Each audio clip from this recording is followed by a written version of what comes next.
What's going on, everyone? My name's Obi, and welcome back to the Courtside Financial Podcast, the podcast where we talk about business and technology. I think we've got a pretty groundbreaking episode today. Before we kick off, last Friday, I had Marty, the first guest, not the first guest on this podcast. There were some guests on my I would say this podcast specifically, but not the first guest on my channel. We had him on last Friday for another recording session where he made a pretty bold prediction, and it has partially come true. So while that's going on, what happened? What happens with Elon Musk and Tesla?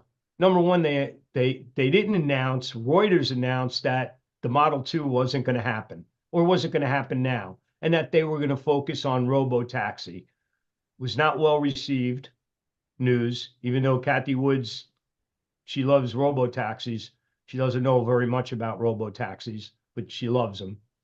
Um, Tesla decided their best bet is to put, as Apple did, put our money where it matters, and they said they're going to do the Robotaxi. Now, here's what I want to tell your viewers. I'm going to make a prediction right now. Not right now, but I'm going to make a prediction that I don't know if anyone else has made it. I'm sure other people have drawn this conclusion, but I have nothing to lose. I have no skin in the game making this opinion. I want to point out something to you, Obi, that I got to pull up my notes. I don't read a teleprompter, but I do have some notes. A couple of days while the Beijing Auto Show is going on, Elon gets on a plane. He goes to China. He visits the vice premier, the second most powerful person in China. He visits him and asks for permission to use full auto driving there, the Tesla system, to try, to get it to be considered for use in China, and it's under consideration. And it's an interesting move because what it basically did is it took the spotlight away from the Beijing Auto Show and put it on Tesla. Everybody was talking about Tesla's over there he's seeing them, and well, he asked for the full self-driving. Don't you think the Chinese asked him for something back? Do Of you think they course. did? Do you think they asked him for anything back? I know they asked him for something back. And we're going to get to that in a minute. He after that, we know now the Model 2's gone. Moving forward, the Model 2's gone. Comes back to, I don't know where he goes back. He leaves China, he goes somewhere else. What's the next announcement we get? He's breaking up the supercharger team. He's either laying them off, letting them go, whatever. He just signed GM, not to Ford and other companies on the Rivian supercharger, as and well. now he's saying he's going to back off. Anybody know why? Well, Marty thinks he knows why, and I'm going to say right now, I'm going to show you something. I want to read something to you. Give me a second. Okay. Again, I told you I do not get my news from stock reports. I get them from, I read, this is from 3 days ago. It's not dated. I have it up on my thing, but it's from Tech Radar. And the headline is Tesla EVs can get a massive range boost from a new battery tech that promises a 373-mile range and 10-minute charge. They then go on to describe this battery that's made by CATL. And I'm looking at this thing, and it took me about like an eighth of a second to realize these guys are just describing the same battery that was in the ET7 that they go on to say it was announced at the Beijing Auto Show last week that it could see as much as 621 miles from a single charge. That's a Detroit to thousand Michigan, kilometers. Detroit to New York. Detroit to New York, but it's also the same distance that William Lee drove in December. That's what he did. He did 621 miles. It's the same battery. This is absolutely, in my opinion, well, my opinion is not absolute, but in my opinion, It's this is absolutely your bat opinion. this is the battery that's going into the Tesla Robotaxi. And Marty's opinion is the Tesla Robotaxi will swap batteries. And when that hits the street, watch out. I think And robotaxi. I think every robo taxi is going to be able to go to a NIO swap state. Here's the thing. That doesn't mean that every single Tesla is going to swap batteries. It doesn't mean every single NIO is going to even swap batteries in the future. The Firefly is not going to swap batteries.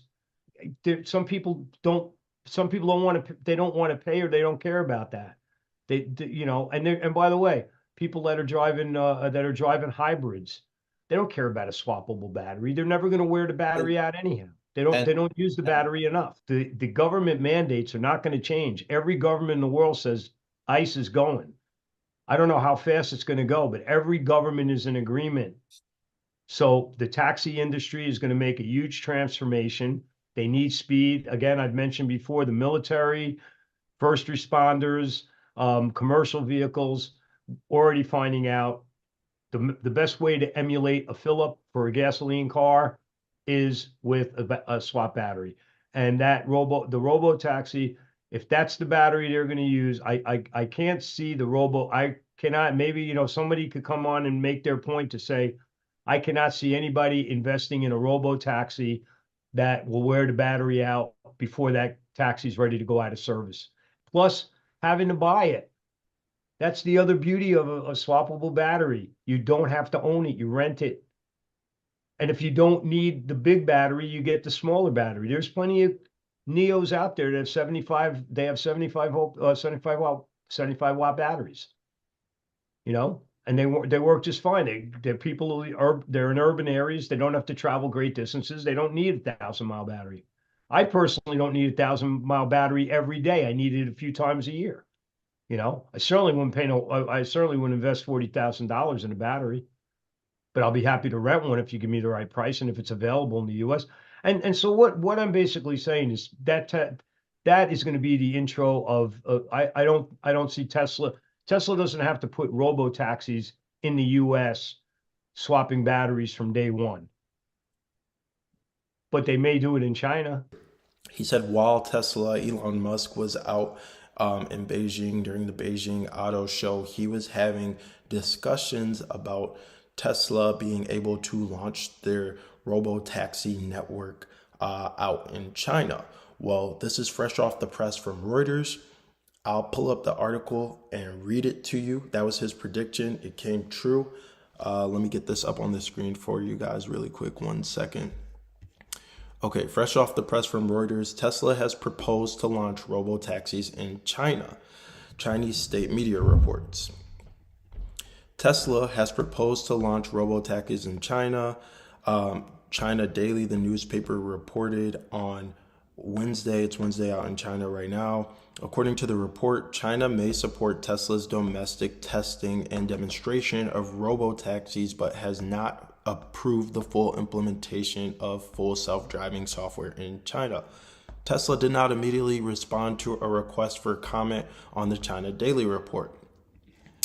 So basically, that's all that came out of the news. It says Musk on the trip intended to discuss the rollout of full self-driving and whether Tesla could secure government approvals to transfer data overseas that could prove pivotal in its development of autonomous vehicles, according to a person with knowledge of the matter. So that was a great prediction from Marty. Marty, good job. We got this out on Friday. It is now Tuesday, so literally 2 business days later, your prediction comes true. Hats off to you on that. But today's video, which I was actually getting into recording until Marty called me just literally like 10-15 minutes ago, where we talked about this, was if Tesla was going to be announcing that they're going to start implementing battery swapping when they unveiled their robotaxi. I'm going to give my prediction on that. My answer to that question is no. I don't think that they'll make this announcement anytime within this current year, this current fiscal year. And I'm going to get into some data points on why I don't think that Tesla will announce that they will be battery swapping over the next 6 months, whether it be in the US or whether it be in China. Now, I could be completely wrong. This is completely speculation, but this is just my opinion on the matter. I wanted to get my thoughts out there and see what you guys think. And obviously, I'm a NIO bull. I'm bullish on battery swapping. It's been documented here on the channel for quite some time now. I've been raving about battery swapping. So you guys know I'm just keeping it objective. I'm just being a realist. But anyways, before we get into this super interesting, super insightful video, make sure you hit the like button. Make sure you hit the subscribe button. We're trying to get to 10K subscribers before the year is over.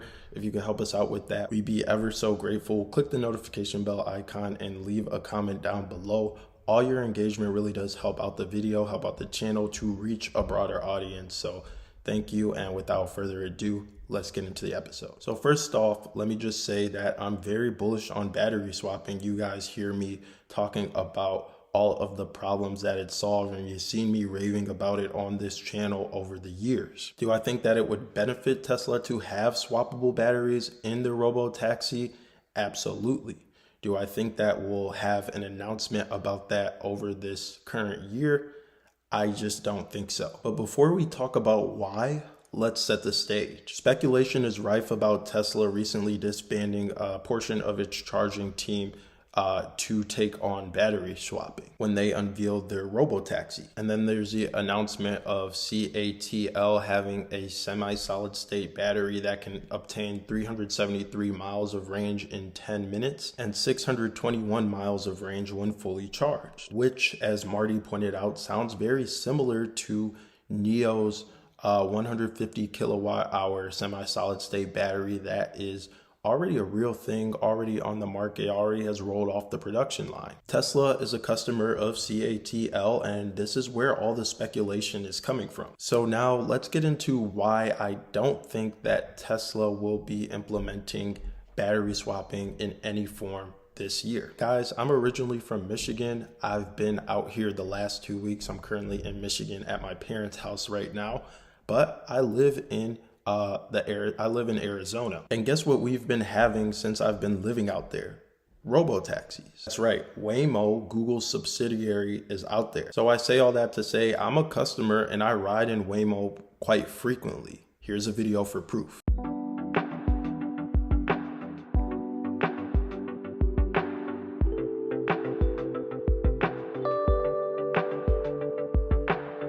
Now I'm going to get into a lot more detail over the next 10 minutes or so, I want to say, but the point that I want you to stick on and the point that I want to get across is that Waymo works. Waymo's fleet is based off of the Jaguar I-Pace, which utilizes LiDAR technology versus Tesla's approach to creating a vision-based system. Now, for the purpose of this video, I won't get into all the differences between the two, but what you need to understand is that that LiDAR is far more costly, but it's also far more accurate. And I'm speaking about that today. That's how it is today. That's just a fact. It uses a lot more cameras and it uses a lot more power. Think about the power. So Tesla, with their approach, they should be a lot less taxing on the battery life. This scholarly article that I was looking into while I was doing some research for the video to back up my claims says that although LiDAR has obvious accuracy advantages, its continuous inefficient power consumption has a fatal impact on the power supply of connected and automated vehicles, CAVs. Therefore, Tesla's method reduces power consumption compared to traditional LiDAR. So, like I said, far less taxing on the battery, on the range. But even with a greater power consumption associated with LiDAR, Waymo has a working product and service on the road today. That's just a fact. I can call a Waymo today and it'll be there to get me. They aren't all just sitting at some charging station like a lot of people would like you to believe. When a Waymo vehicle is about to run out of power, it returns to a manned charging depot where it is cleaned and charged, and it takes about 40 minutes to charge. More on that to come later on in this video. There are already 50,000 Waymo users that are on the waiting list to take advantage of this service. You can see the cars here, or at least some of them still on the Sautel lot, getting their last minute fixes and getting ready to hit the road in the LA area today. This is definitely the beginning of an era. Tech startup Waymo is offering paid robotaxi rides in LA starting today after being cleared by California officials. Anyways, when demand for robotaxis picks up, battery swapping would be a huge value add. I agree with that. I'm not disagreeing with that at all. Even today, it would be amazing. But the question that I'm posing in this video is battery swapping necessary for Tesla to have a working product on the road with their robotaxis? And the simple answer is no. Look at Waymo. Not asking if it would make it better. I believe it would make it better. But is it necessary? The simple answer is no, because Waymo is functioning without battery swapping right now, today. Teslas will all have even more range and they're more efficient on battery consumption than a Jaguar I-Pace. We should all know that. The Jaguar I-Pace at a fully charged battery can do 246 miles of range. And like I said earlier in the video, 40 minutes, the Jaguar I-Pace can be charged to 80%, giving it 172 miles of range. Here's the thing. Waymo does mostly short trips. Look at these trips that I've taken with Waymo. 246 miles of range is a lot for short trips. This is what Forbes said about Waymo. For cab drivers, having to take somebody half a mile is not at all productive, yet short trips are actually valuable to the rider. I can attest to this. I'm a customer. I'm speaking from experience. Now, I did some speculative napkin modeling on Waymo. Since Waymo's finances are not broken out directly, they fall into the category of Google's other bets, which is comprised of different ventures that Google has going on, different subsidiaries, particularly on what the break-even cost of a Waymo could be per vehicle. Now, conservatively accounting for things like depreciation, base price for the car, electricity costs, support staff ratios, support staff wages, software development cost, of course. My modeling brought me to guess that Waymo could be spending $315 a day per car in its fleet. At an average cost of $15 per ride, Waymo needs to do 20 to 21 rides per vehicle per day to break even on that particular vehicle. These figures will only get better at scale over time and when Waymo starts doing longer rides. Again, battery technology is getting better over time. I would even argue that the battery technology in the Jaguar I-Pace is pretty obsolete compared to what's out on the market today. Not even talking about their 150 kilowatt hour semi-solid state battery. Anyways, the point that I'm making with this whole video is that Tesla doesn't need to come out of the gate battery swapping with their robotaxis. I just don't believe that. And I also want to say that Waymo has already proved that. I would like them to do it, and it's possible that China could force them to do it, but it's not absolutely necessary. It's not battery swap now or this thing will never get off the ground. We're all NIO investors, so that's what we want it to be. But we have to kind of step outside of ourselves, be objective, and look at the situation as a whole. Am I rooting for that to happen? Absolutely yes, for everyone to implement battery swapping, and obviously NIO's the golden standard of battery swapping. They have the most patents. They're the best in the world. So with all that being said, I want to know what you guys think. Make sure to leave a comment down below. Hopefully this gets some discussion started. Hit the like button, click the notification bell icon, and make sure you subscribe. We're trying to get to 10K before the year is over. Thank you for watching.